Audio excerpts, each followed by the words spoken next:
ակտիվորեն համագործակցում է կրոնական կառույցների հետ, բայց բայց մենք դրա հետ նշեցինք, որ մենք անուններ այս բանի չենք տալու, ինչի որովհետև թող չնեղանային դրանց զանգվածային լրատվամիջոցները, մենք ասում ենք սենսացիաների հետևից, մենք ասենց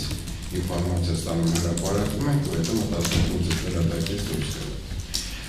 Մենք դա կներկայացնենք մեր press release-ով ու բոլոր զանգվածային լրատվամիջոցներին դա կտրամադրենք կոնկրետ ով, ինչ և ոնց։ Բայց այն, որ ակտիվորեն քաղաքական ուժերը համագործակցում են և բանակցություններ դառնում կրոնական կառույցների, դա միանշանակ կա։ Ես կարող եմ երկու փաստ ասեմ, դա և կրոնական կառույցների ղեկավարները, և քաղաքական ուժերի որոշ անդամների ղեկավարները կարող են իրանց ոստայինանում դենալ։ Հանդիպում օբյեկտներից մեկում քաղաքական կառույցի ղեկավարների և կրոնական կառույցի ղեկավարների հետ, որը մասնակցում էր և ուհերի ղեկավարներից մեկը։